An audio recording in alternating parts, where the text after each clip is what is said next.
Subscription boxes can be a wonderful way to add fabrics and projects to your stash. It is also fun to work virtually alongside other quilters on the same blocks, building community and friendships. Today's guest, Monika Henry, wanted to participate in a Canadian subscription box. And when she could not find any, she decided to start one of her own. The first Quilt the North boxes have been shipped, and she's going to tell us all about it. So grab your sewing and a cup of tea, and here's my interview with Monika Henry. Welcome, Monika, to the show. Whereabouts in the world are you coming to us from? I'm just outside of Ottawa in Carleton Place. I'm a Valley girl. I was born in Almont. Oh, seriously? That's like next door. We actually officially we pay our taxes to Almont. We just live closer to Carleton Place, and our kids go to school in Carleton Place. Yes, you might know a couple of my relatives. Well, that would be fun. I keep wanting to get up there to do just a little textile tour because they've got the mills, they've got the stores, and of course the museums in Ottawa and everything like that. I gotta figure out how to do that. Well, the Fiberfest was just last weekend. And I saw your pictures online of Smith Falls. I had no idea they had such a big quilt show in Smith Falls. Yeah, it was my first time going, but I'd heard of it before. I don't know if it's always in Smith Falls, and I don't know if it's every year. I think it's the Perth Guild. Okay. Where they meet in Perth, and I don't know if they have the show in Smith Falls one year and in Perth the other, or how exactly that works. But yeah, it was in Smith Falls this year. So yeah. So are you originally from Carleton Place? No, I'm Swiss. I'm a transplant.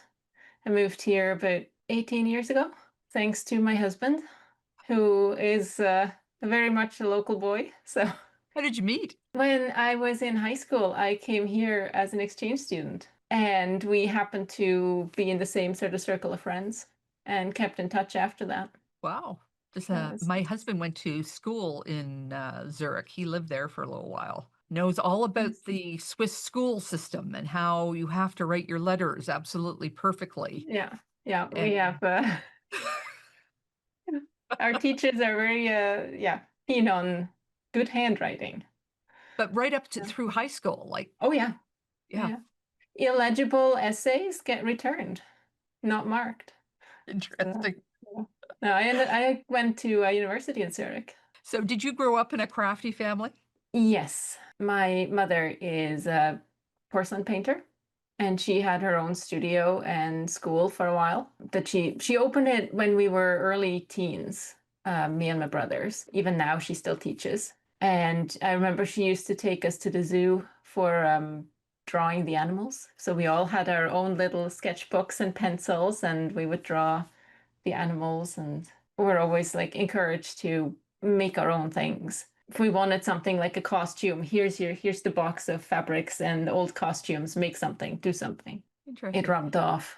So what did you study at university? I'm a geographer. Yeah, geography and environmental studies. Nothing whatsoever to do with art or fine arts or anything like that. I call myself an accidental quilter or pattern designer because I did not set out to do anything arty. When did you make your first quilt then? In university. I lived my first 18 years of my life not knowing what a quilt was. And then when I came to Canada for an exchange year, I saw quilts. People had quilts, and I was fascinated. Like the craftsmanship and the work behind it. We had sewing lessons, and like we learned embroidery and knitting and crochet and everything in school. So from like age 8 onwards, we had textile classes. Back then, the boys had shop and the girls had textiles. And then once my brothers, who are 2 years younger than me, once they got to school, by then they mixed it. So the boys had both and the girls had both. But I went through school with just the textiles. But yeah, I found out about quilts when I was here. And then when I went home again, I must have talked about it because a few years later, my grandma saw a sign at the local senior center that said that there was a patchwork course offered. And apparently you didn't have to be a senior to attend. And so she told me about it and said I should go. She thought that might interest me. So I packed up my mom's sewing machine and spent a few weeks with a couple of senior ladies. I think there was like 3 or 4 of us in total, plus a teacher, learning some basic patchwork techniques. I was kind of got hooked on that after that. So, how would you describe the style of quilts that you're attracted to? Modern and somewhat minimalist, I think. Very bright colors, but not everything in a quilt. I like open space background. So So, a lot of white. usually white. Yeah. I try to go to other colors as well, but I'm drawn back to white a lot of times. It's not all that practical in a house, but with kids and dogs and everything. But I do like the white. At least they're washable. So Well, they're so fresh. They're so yes. beautiful to look at. But there's a practical person inside of me that just can't get beyond the white.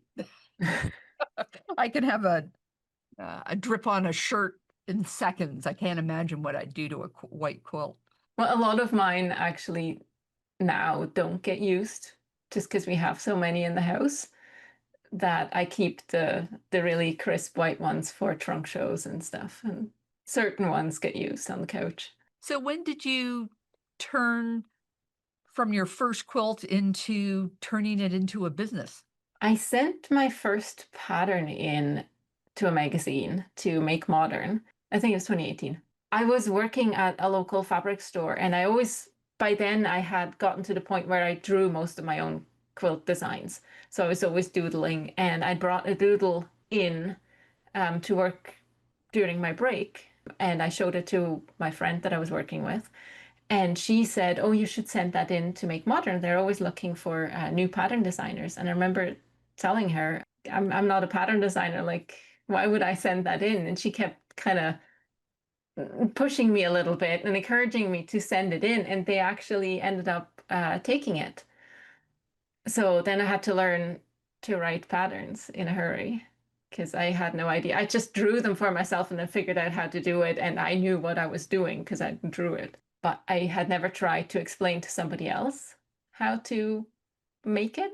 Yeah, that was a crash course in pattern writing. And then that stayed sort of more of a hobby until I'd say just about 2019-ish, 2020, when I decided that I was going to stop doing craft shows and trying to sell quilts and other sort of quilty items and just focus on writing patterns and actually see if I could make a go of it. Well, And Make then, Modern was a great place to start. They have a oh yeah, lovely magazine. yeah.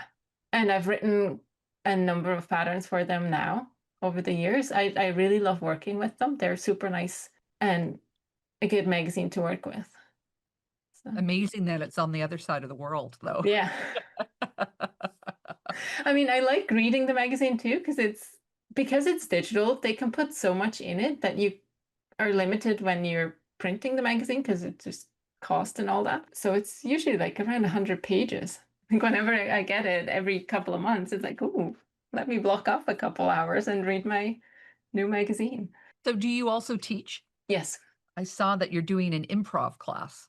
Yes, that's my current sort of big class. It's called Improv for Planners because I used to joke that improv gives me hives. It was like the nails on the chalkboard. It felt like that to me. I liked the look of improv quilts, but I couldn't get myself to be really like unplanned in making them. And I tried a few times and I was never happy with them. So I came up with this system for myself where I'm sort of planning my improv. Realized that a lot of other people have similar issues. So then I started offering it as a workshop. So, do you teach classes online? Yes, I've just taught it for the first time in person, and all the previous ones have been over Zoom. So I do both. I've got a couple of classes in the works that are actually on-demand ones that I want to put up for sale that way. I haven't done that yet. Yeah, it's been mostly online actually. I was just looking at your blog and I noticed that you have lots of tutorials, but you have enough that you can group 10 together with a Halloween theme. Really? I did not notice. I should probably look through my own blog again and sort. So do you blog often? I try to write something about every week or two. Over the summer, not a whole lot happened. I was busy with other things, but I try to write a monthly color inspiration. So I just pick a color scheme and then I do mock-ups of my own patterns because that's what I have to work with. And just to show how different quilts look in different colors and how colors can change the look of a quilt or the like what you see in it. And it's sort of as an inspiration for readers to maybe they like that one particular color scheme for a quilt of their own or for one of mine. Doesn't matter, but to give people sort of some jumping off points. And then whenever I write a pattern that has, well, for starters, I usually blog about all the quilts that I make. So the pattern, the samples, or if I make different versions of a pattern. And then also if there's techniques and things in those patterns, I will sometimes do tutorials about those. Or just general, if I have a fun idea and I want to share it, then it goes on the blog. Are you a member of a local quilt guild? Not anymore. I used to be, and then I started playing bagpipes and joined the local band, and band practice happens to be the same night as guild night. So during the pandemic, I was able to do both because both band and guild were online. So I just switched after band, I switched to the guild Zoom. And now that we're back, everything in person, I'm having more trouble fitting it all in. I'm having problems getting to guild meetings now too. I've just I gotten miss out of it the though. habit. I Yeah. do. Yeah. I miss getting together and seeing like all the quilts and the speakers and all that. And I notice it every time I go to speak at a guild. Then I remember like, oh, I should do this more often, but like for myself as well, not just being the person at the front. So where did the love of bagpipes come from? I have no idea. It's not really something you see a lot in Switzerland. No, But no. I've liked bagpipes ever since I was a teenager. I tried to learn when we were still living in Switzerland. My husband originally moved to Switzerland after college, and we spent a few years there together. And during that time, I tried to find somewhere where I could learn, and we never were in an area that had a pipe band. Yeah, until we moved here. So Well, you're in Lanark County, so I'm sure yeah, you got yeah. tons of them there. I Now used to I'm be sur now I'm a pipe band. surrounded. Funny enough, I used to be part of the drum corps of a pipe band. The pipes, when they're played well, are beautiful, absolutely beautiful in Hmm. the right weather. But a summer like ours, like this past one where it's been so dry, must have been really Yeah. hard to keep them in tune. I find the summer in general, because the humidity levels vary from day to day, the pipe maker is always going around like, oh, today we're practicing tuning up in the sun, so because we're going to be playing in the sun after, and well, it's been humid lately, so we need to worry about this and that. So So are you in a competing corps? no, it's the local Legion band. Okay. And we are a teaching band, mostly just community focused, and we do participate in like the Highland Games, the local ones, but we don't compete in them, which is playing the mass bands, Right. and just gives our band members exposure to being out and about and playing. So have you been able to find any part of it crossover into quilting in any shape or form? Not really. You haven't designed a bagpipe block or No, I was briefly looking at our tartan to see what I could do with that, but otherwise I keep the two separate, and it's quite nice to have another hobby that has nothing to do with the hobby that's now my business. other than the yards and yards of fabric that are in the Yeah, kilt? yeah, those are heavy. They are. The better they are, the heavier they are. Yeah, So tell me about your new endeavor, Quilt the North. yeah, that was a brain spark earlier this year. It's a subscription box specifically meant for Canadian quilters. And the idea came, well, earlier in the year when there was talk about, annexing Canada and doing tariffs and all those things from our neighbor. Someone in a Facebook group just mentioned, does anybody know of a Canadian quilt subscription box that's not just a fabric subscription? They didn't want a fabric subscription. They wanted something that had a project in it with a pattern and the fabric to go with it, and that they could finish a thing. And I started looking through, trawling through online, and everybody who replied to her said, well, I don't know, but there's this fabric one, or there's this fabric one. And she kept saying, no, I don't want just fabric, I want a project. I just looked quickly online, couldn't find anything. And then sort of, I guess it was marinating in the back of my head.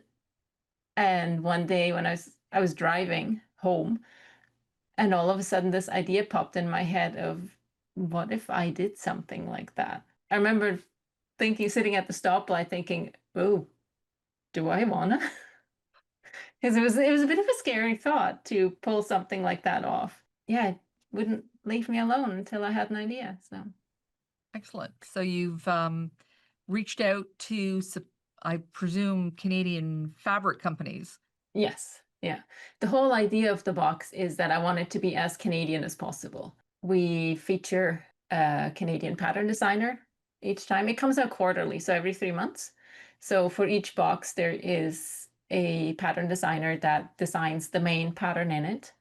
And I get fabric from Canadian companies, so mostly Northcott, to make that quilt pattern.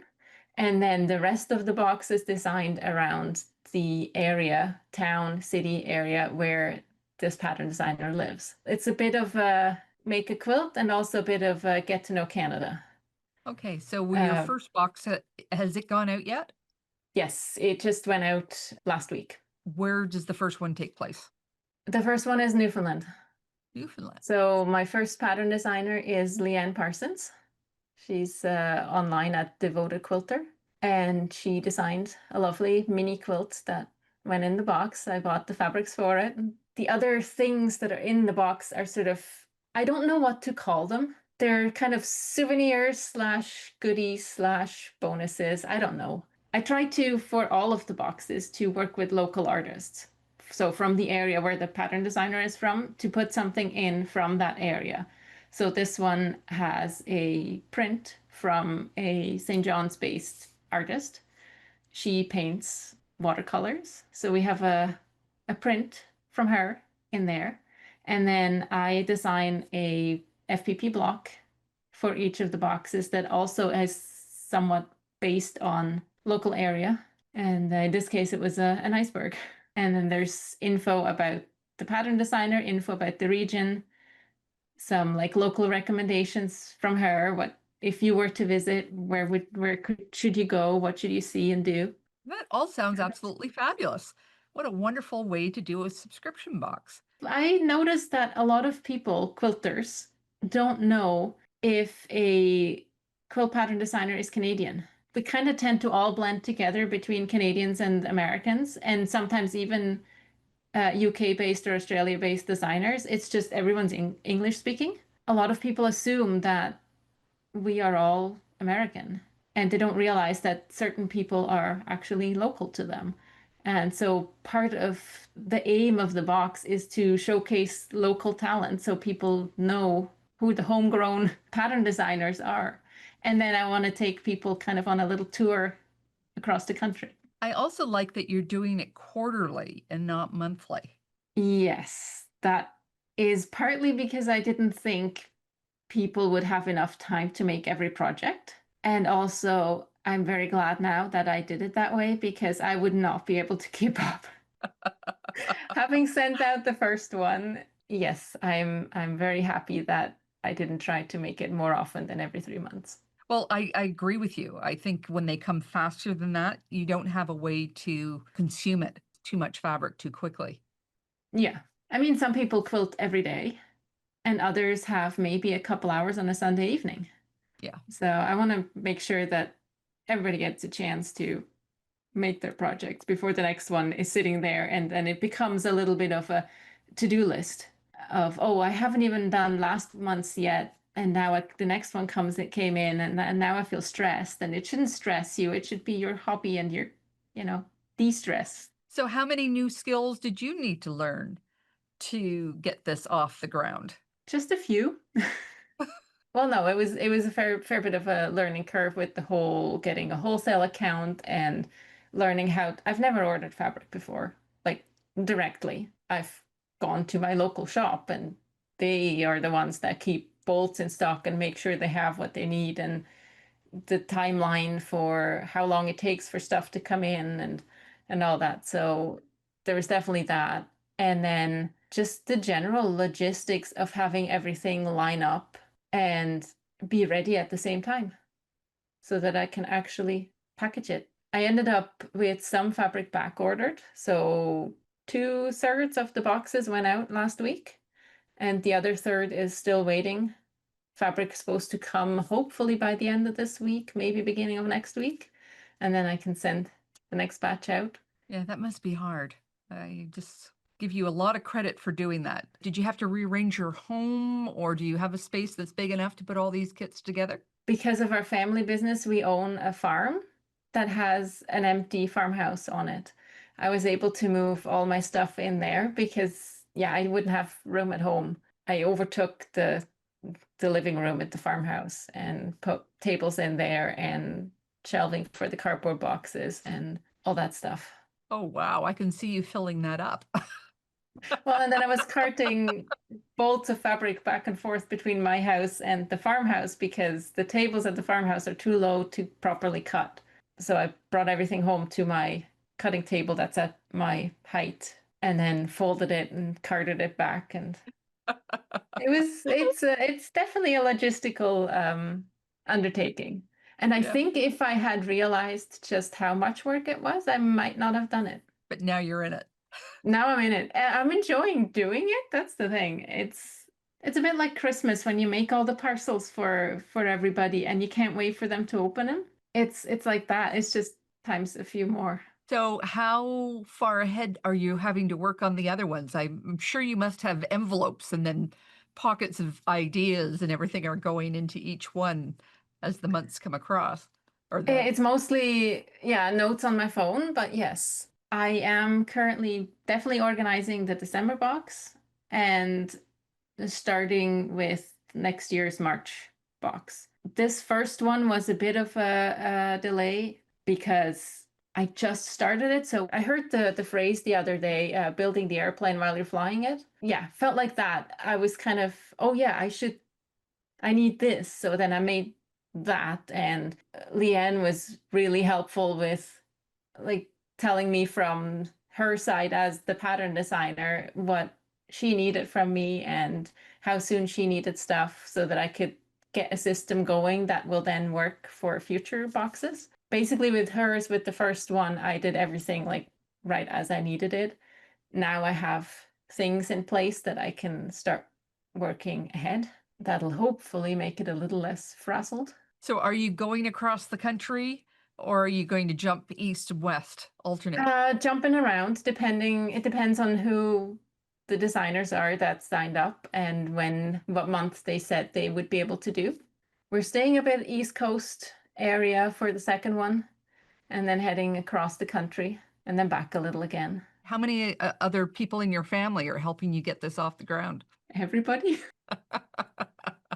I roped my kids into helping me fold fabric. They turned it into a race of who could fold faster and fold more fat quarters at a time, and to the point where they were like pulling the cut fabric from under my ruler because yeah, I got it first, so I get to fold this one. Yeah, helping me like stuff patterns into the baggies, and my husband, well, he's been listening to my ideas and trying to help. He's the business guy, but he says, I know nothing about quilting, and the quilting industry seems strange compared to, I'm going to call it normal business. So he's always a little surprised, but still, like, he was the one who was lugging the boxes of fabric around for me. And we ended up having to take his pickup truck, to bring the boxes to the post office because they didn't all fit in my car. Yeah, and my mother-in-law was the one helping me pack all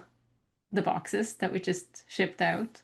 And then a friend of mine came over and helped me cut fabrics. So I would not have been able to do it on my own. Well, it sounds like it's an intense, there's a period of intensity where it's all hands Yeah. on deck.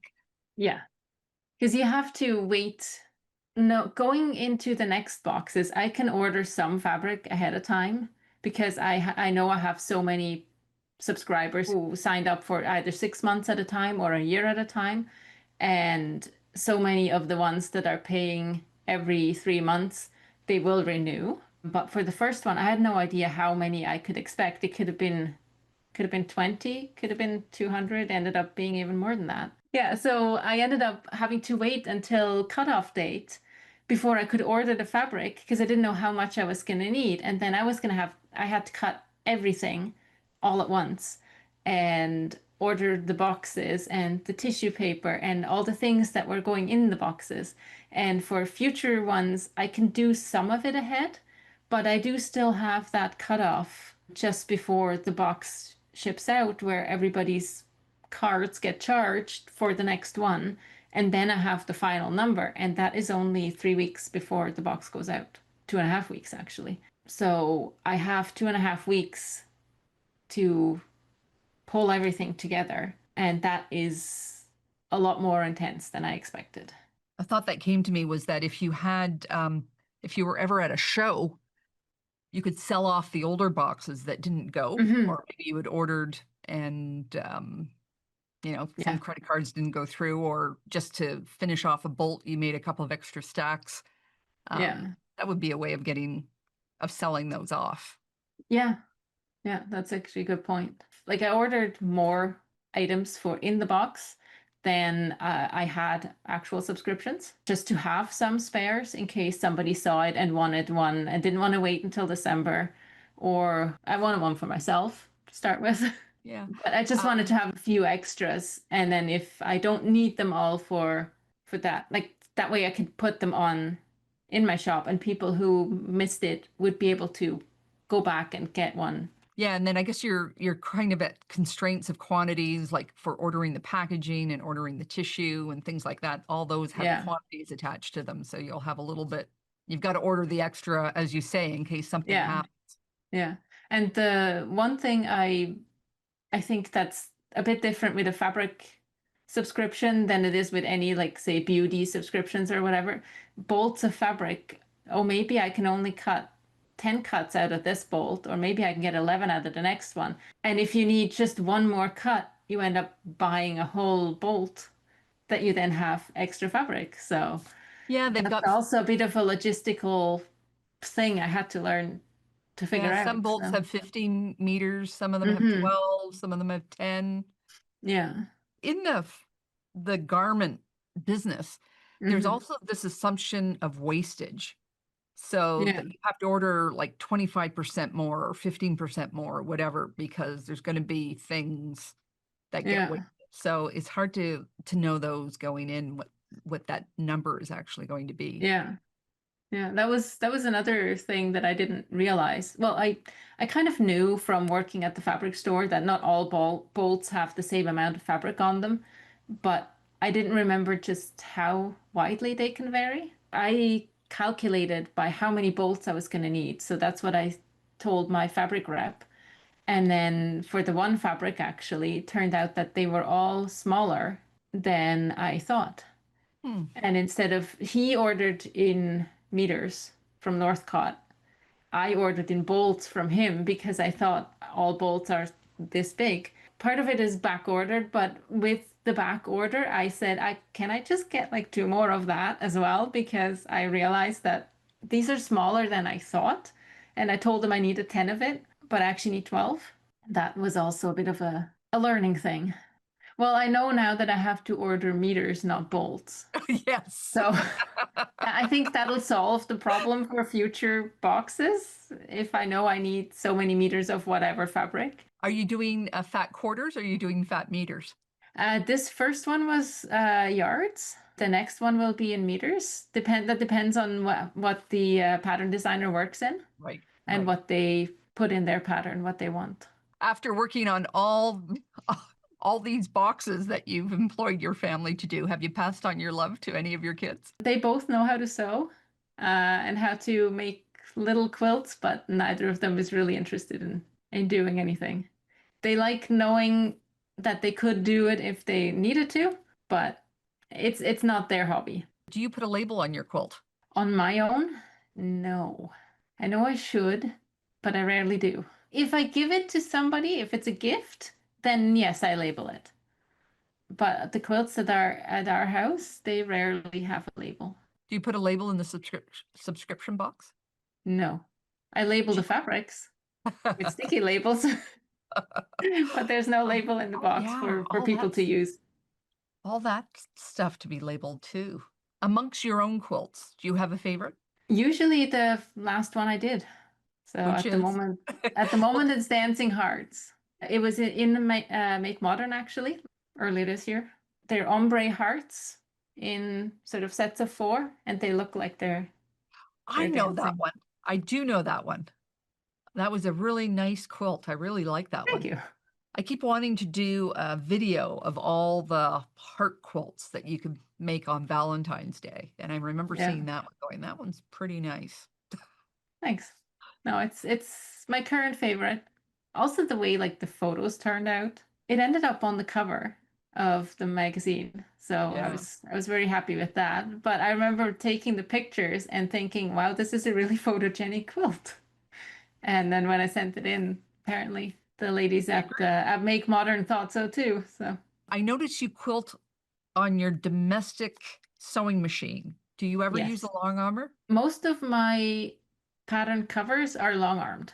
I generally, when I quilt on my domestic machine, I do straight line quilting or like the wavy stitch, that sort of thing, cross hatches, simple stuff. Or on smaller projects like a pillow or like say up to like a baby quilt, I'll do some slightly fancier things. But anything bigger that needs to look good goes to the long armor. And you have one locally? Yeah, that's Heather from Red Willow Quilts. And I saw that you were using some Silly Moon rulers to make some nice shapes. Do you do a Yes. lot of ruler work? No, I just got into that and I'm really enjoying it. So I'm getting away from having to do just straight line walking foot quilting on my little projects. So I did a Halloween table runner last year that Okay. I tried out spiderweb quilt design with one of her rulers, and then earlier this year I made a pillow. I have a pattern, an alphabet pattern, so I made myself a pillow just with an M on it, and I'd gotten a bunch of new rulers, so I tried them out on there, and that was fun, a fun little project to do. I can't see myself doing a full quilt, just more because of the like wrestling it under the sewing machine. Even on a Uh, long arm, ruler work can be tedious, for lack of a Yes. better word, and it just takes so much longer. Yeah. I've been looking into getting maybe a sit down long arm. I'm not sure yet. Well, the great thing about those is that you can, like a Bernina one, they have the table that Mm-hmm. folds The down folding so it table. doesn't take Yeah. up so much room. But there's beautiful quilts that, especially if you're used to doing it on your domestic machine, there's just so Mm-hmm. many more possibilities. It would just be nice to have the throat space Yeah. and not Well, have to like fight with your quilt. but even on a long arm, you're fighting with Mm-hmm. throat space. Like Yeah. there's you can't do diagonals unless you turn the The full entire quilt. thing. Yeah. There are some shortcomings to long arms as well. Yeah. So if people want to get a hold of your subscription box or one of your patterns, how do they reach you? Everything would is on my website, and that's pennyspoolquilts.com. So there's tabs across the top. There's a shop. There's Quilt the North has its own tab. Patterns. There's also a sign up for my email newsletter if anybody wants to hear my weekly ramblings, inspiration, and what have you. So And what's your handle on Instagram and Facebook? everything is Penny Spool Quilts. I managed to snag those on no underscores, no dashes, nothing. I got in there first. Where did the name Penny Spool Quilts come from? From a nursery rhyme, Pop Goes the Weasel. One of the lines goes, a penny for a spool of thread, a penny for a needle. That's the way the money Okay. goes, Pop Goes the Weasel. Yeah. Yeah. Amazing. So it's a penny spool, like a penny candy, not my name's not Penny. Although a lot of people call me Penny and I listen to it, but Well, we don't have the penny anymore, do we? no, no, I saved a few, but Thank you very much for being on the show today. I've really enjoyed talking to you. Thanks for having me. It's been fun. I hope you enjoyed my interview with Monika Henry. I can't wait till my Quilt the North box arrives. If you would like your own box of goodies or want to check out one of her quilt patterns, you can find it all on the Penny Spool website. I will have links to the website, her social media, and her email contact in the video notes below. Next time you're in your sewing room, have Karen's Quilt Circle playing in the background. I have interviewed so many amazing people on this show. Let one inspire you. Take care, and I'll see you next time.